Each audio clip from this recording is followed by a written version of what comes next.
Hello student, welcome to my channel. আজ আমরা একাদশ ও দ্বাদশ শ্রেণীর chapter 3 number system and digital device অধ্যায়টির কিছু অংশ নিয়ে আলোচনা করব। আজকের ক্লাসে আমি ফ্লিপ ফ্লপ সার্কিট কীভাবে তৈরি করা হয় এবং এর সত্যক সারণী বোঝানোর চেষ্টা করব।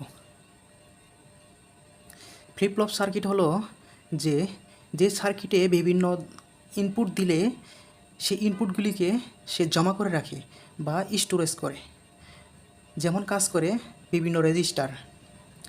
সেম ফ্লিপ ফ্লপ সার্কিটও সেরকম কাজ করে, বিভিন্ন ইনপুট দিলে সেগুলোকে কী করে স্টোর করে বা জমা করে। ফ্লিপ ফ্লপ সার্কিট বিভিন্ন ধরনের হতে পারে, যেমন ধরেন ফ্লিপ ফ্লপ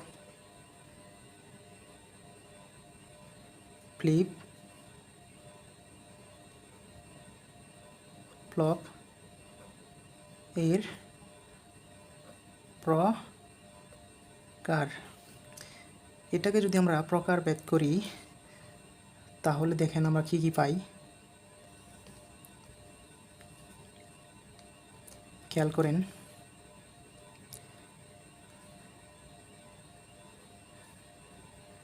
এখানে আমরা অনেকগুলো মান পাবো। যেমন ধরেন প্রথমে আমরা লিখতে পারি ফ্লিপ ফ্লপের প্রথম এটা হলো এস আর ফ্লিপ ফ্লপ। এরপর আমরা যদি যাই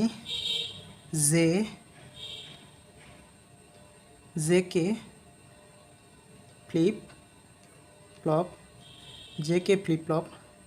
এরপর যদি আমরা দেখি যে ডি ফ্লিপ ফ্লপ। এরপর আছে টি ফ্লিপ ফ্লপ। এরপর আছে মাস্টার সেল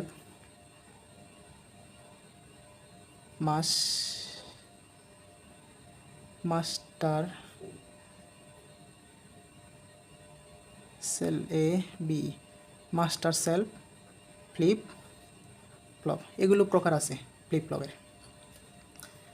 এখন খেয়াল করেন যে আজকে আমরা এস আর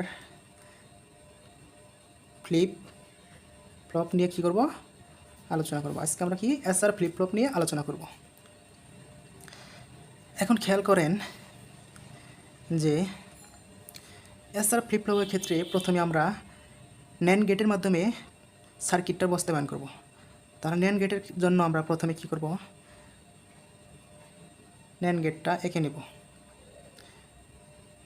এখানে কি করলাম, একটা ন্যান্ড গেট আঁকলাম। আর এখানে যদি আমরা আরেকটা ন্যান্ড গেট আঁকি, ধরেন আরেকটা কী করলাম, ন্যান্ড গেট আঁকলাম। এরপর আমরা কি করব, খেয়াল করেন, এটাকে আমরা এখানে নিয়ে আসলাম আর এইটাকে আমরা এখানে নিয়ে গেলাম। এটাকে যদি আমরা এইটা যে আউটপুটটা পাবো, এই আউটপুটটা এটার ইনপুট হিসেবে ব্যবহার করব। এটাকে এখানে যদি নিয়ে আসি, এটা এখানে যে টাচ করে দিই, তাহলে এটার আউটপুটটা এখান দিয়ে এসে এখানে ইনপুট হিসেবে ঢুকবে। আবার এটার ক্ষেত্রে খেয়াল করেন, এটার আউটপুটটা এখানে এসে এখানে ইনপুট হিসেবে ঢুকবে। যেই চিত্রটুকু আঁকলাম এটাকে বলা হয় এস আর ল্যাটস। এইটুকুকে কি বলা হয়, এস আর ল্যাটস। তাহলে আমরা কি লিখতে পারি, এস আর ল্যাটস, TCH। এটুকুকে আমরা কি লিখতে পারি, এস আর ল্যাটস। এখন খেয়াল করেন, এই এস আর ল্যাটসের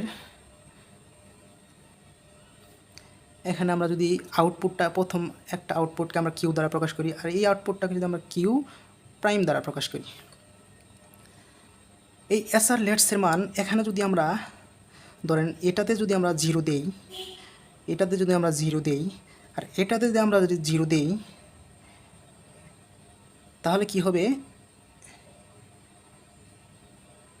এটাতে 0 এটাতে 0 এটাতে 0, দুটাতে 0 দিলে এই দুইটার মান আমরা কী পাবো, কিউ আবার কিউ এবং কিউ প্রাইমের মান কী পাবো, এটা হবে ফরবিডেন হয়ে যাবে বা নিষিদ্ধ। 0 0 হলে কী হবে, নিষিদ্ধ, ফরবিডেন। আমরা লিখতে পারি ফর বি ডেন।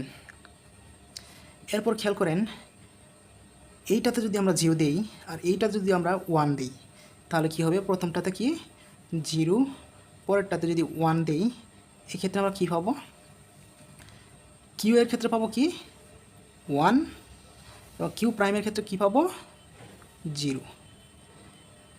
এরপর খেয়াল করেন এটাতে যদি 1 দেই আর এটাতে যদি 0 দিই তাহলে এটাতে কি 1 আর এটাতে যদি 0 দেই এই ক্ষেত্রে আমরা কী পাবো, উল্টাটা পাবো। এখানে পাবো কি কিউ সমান কী পাবো 0 পাবো আর কিউ প্রাইম সমান কী পাবো 1 পাবো। এরপর খেয়াল করেন এটাতেও যদি 1 দেই এটাতেও যদি 1 দিই, দুইটাতে যদি 1 দেই, এটাতে 1 আর এটাতে 1 দেই তাহলে কি হবে, এটা আনক্লিয়ারড, এটা কি হবে আনচেঞ্জ, কোনো পরিবর্তন হবে না। 1 1 দিলে কি হবে, এটা চেঞ্জ হবে না, নো চেঞ্জড, বা লিখতে পারি যে আনচেঞ্জড, CHANGED, আনচেঞ্জড লিখতে পারি। এই 4টা মান আমাদের কী করবে, মনে রাখতে হবে। এরপর খেয়াল করেন আমরা যদি এখানে আরেকটা NAND গেট আঁকি,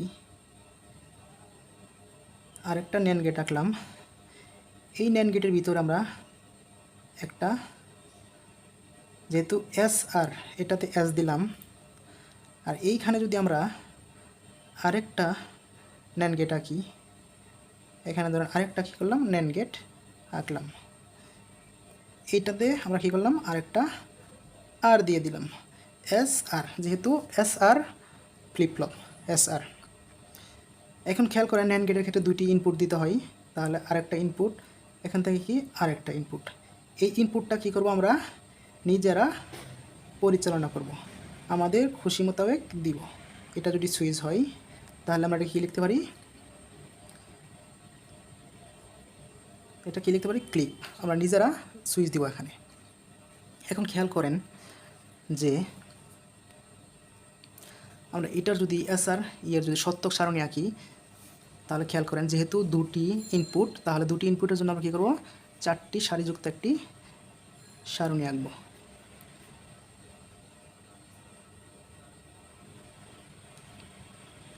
প্রথমটা হেডিংয়ের জন্য, এরপরেরটা 1টা 2টা 3টা 4টা।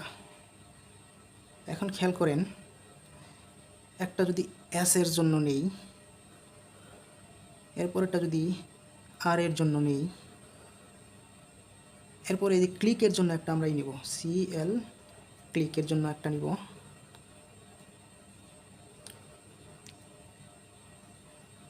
এরপর এটা হবে কিউ আর এটা হবে কি কিউ প্রাইমের জন্য। এখন আমরা দুটি দুটি করে নিব, প্রথমে 2টা 0 নিব আর 2টা 1 নিব। এরপর আমরা কী করব, একটা 0 একটা 1 একটা 0 একটা 1। এখন খেয়াল করেন প্রথমে 0 0 যেহেতু আছে তাহলে আমরা এটা সমান কী লিখব, এখানে S সমান যদি আমরা 0 দেই আর R সমান যদি 0 দেই তাহলে কি দাঁড়ায়, প্রথমে এটা দিয়ে কী গেল 0 গেল, আর এখানে যদি আমরা ক্লিকটা অন করে দিই, অন করে দেওয়া মানে কি 1 হওয়া, তাহলে ক্লিকটা প্রথমে আমরা কী করলাম অন করে দিলাম, অন করে দিলে এখান দিয়ে এখানে কী ঢুকবে, এখান দিয়ে এখানে একটা 1 যাবে আর এখান দিয়ে এখানে একটা কী হবে 1 আসবে, তাহলে এখানে কী কী গেল, S এর ক্ষেত্রে লক্ষ্য করেন যে এখানে গেল 0 আর এখানে গেল কি 1। আমরা জানি NAND গেটের ক্ষেত্রে 0 আর 1 যদি দুইটা ইয়ের ক্ষেত্রে যদি একটা 0 থাকে তাহলে সেটা কি হয়ে যায় 1 হয়ে যায়, মানে সত্য হয়ে যায়। তাহলে এখানে যদি একটা 0 যায় আর এখানে যদি একটা 1 যায় তাহলে 0 1 মিলে কী হয়ে যাবে, এটা এখানে ভিতরে কী হবে 1 হয়ে যাবে, এটা এখানে 1 হবে। আর এখানে যদি একটা 0 আর এখান থেকে যদি একটা 1 আসে সেম এটার মতো এখানে কী পাবো 1 পাবো। এখন খেয়াল করেন যে এখান থেকে যদি 1 যায় আর এখান থেকে যদি 1 যায়, আমরা ফ্লিপ ফ্লপের এখানে এই যে লেটসের থেকে আমরা কী পাই, 1 আর 1 গেলে কী পাবো, এখানে আনসেন্স। তাহলে আমরা এটা আর এটা সমান লিখতে পারি কি, এখানে আনসেন্স, এটা আনসেন্সড হবে। এই দুইটার ক্ষেত্রে কী হবে, আনসেন্সড। এরপর খেয়াল করেন একটা আছে কি 1, একটা আছে 0 আর একটা আছে 1। তাহলে এস এর ক্ষেত্রে কি, এটা ধরেন কি আছে 0, তাহলে এখানে আর এর ক্ষেত্রে কি আছে 1। এটাকে আমরা কেটে যদি 1 দিয়ে দিই, তাহলে এটা যদি আমরা ক্লিক করি, ক্লিক করলে এখানে কি হবে, 1 আসবে, মানে অন। তাহলে এখন খেয়াল করেন এটা দিয়ে এখানে 1 গেল আর এটা দিয়ে কী আসলো, 0 আসলো। তাহলে কি 0 আর 1 ন্যান্ড গেটের ক্ষেত্রে আমরা কী পাই, 1। তাহলে 1 পেলাম। আর এখান থেকে কী আসলো, এখানে 1 আসলো, ক্লিক করলে 1 আসলো। আর এখান থেকে আমরা কী দিয়েছি, 1 দিয়েছি। আর 1 আর 1 ন্যান্ড গেটের ক্ষেত্রে আমরা কী পাই, 0। 1 আর 1 কী হয়, ন্যান্ড গেটের ক্ষেত্রে এখানে আউটপুট কী পাবো, 0।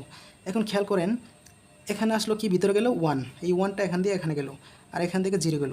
তাহলে এস আর লেটসের ক্ষেত্রে যদি প্রথমটা যদি 1 যায়, এই যে 1, আর এটা যদি 0 যায়, তাহলে আমরা কী পাই, আউটপুট কী পাবো, প্রথমটা হবো 0, পরেরটা কি 1। তাহলে এটা কী পাবো, 0, আর এটা কী পাবো, 1। এখানে খেয়াল করেন 1 আর 0, এই যে 1 আর 0 দিলে কি হবে, 1 আর 0, এখানে এটা হবে কিউ সমান হবে কি 0, আর কিউ প্রাইম সমান কী হবে, 1। এরপর খেয়াল করেন এস সমান যদি আমরা 1 দেই, এটা যদি 1 করে দেই আর এটা কি 0 করে দিই, এটাকে 0 করে দিই, তাহলে এখান দিয়ে কী গেলো 0, আর এখান দিয়ে কী আসলো 1। আর এখান দিয়ে আমরা যদি এটা ক্লিক করে অন করে দিই, এটা অন করে দিই, তাহলে এখান দিয়ে কী গেলো 1, এই 1 এখান দিয়ে এর ভিতরে যাবে, আর 1 এখান দিয়ে কী করবে, এর ভিতরে আসবে। তাহলে এখান দিয়ে গেলো কি 1, আর এখান দিয়ে গেলো কি 1, 1 আর 1 ন্যান্ড গেটের ক্ষেত্রে আমরা কী পাই, 0। আর এখান দিয়ে কী আসলো, এটা 1, আর এখান দিয়ে কী দিয়েছি, 0। তাহলে 0 আর 1 এর ক্ষেত্রে আমরা কী পাবো, এখানে 1 পাবো। তাহলে এখন খেয়াল করেন যে একটা যদি 0 হয়, এস আর লেটসের ক্ষেত্রে, এস এর ক্ষেত্রে যদি এখানে যদি 0 হয় আর একটা যদি 1 হয়, প্রথমটা 0, পরেরটা যদি 1 হয়, এখানে কী হয়, আমরা কী পাই, কিউ সমান 1 পাবো, আর কিউ প্রাইম সমান কী পাবো, 0 পাবো। তাহলে কিউ সমান এখানে কী পাবো, 1, আর কিউ প্রাইম সমান কী পাবো, 0। এরপর খেয়াল করেন 1 আর 1 আছে। এখন যদি আমরা এখানে ক্লিকটা করি, ক্লিক করলে এখানে কী পাবো, 1 পাবো, 1। তাহলে এখান দিয়ে এখানে 1 গেল, আর এখান দিয়ে এখানে 1 আসলো। আর এটাকে যদি আমরা আবার 1 করে দিই, তাহলে এখানে 1 আর 1 গেলে কী হয়ে যায়, 0। আর এখানে 1 এখান দিয়ে যদি যায়, আর এখান দিয়ে যদি 1 যায়, তাহলে এখানে কী হবে, 0। এখন খেয়াল করেন এস আর লেটসের ক্ষেত্রে 0 আর 0 যদি ইনপুট হিসেবে যায়, তাহলে কী পাই, আমরা ফরবিডেন পাই। তাহলে যেহেতু এখানে 0 আর 0 গেছে, এস আর লেটসের ক্ষেত্রে এইটুকুর মান হলো এস আর লেটসের ক্ষেত্রে 0 আর 0 গেলে কী পাই, ফরবিডেন।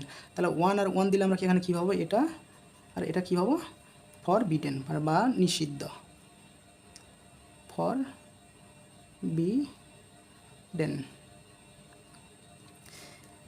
এভাবে আমরা এস আর লেটসের মাধ্যমে এস আর ফ্লিপ ফ্লপস সার্কিট গঠন করতে পারি।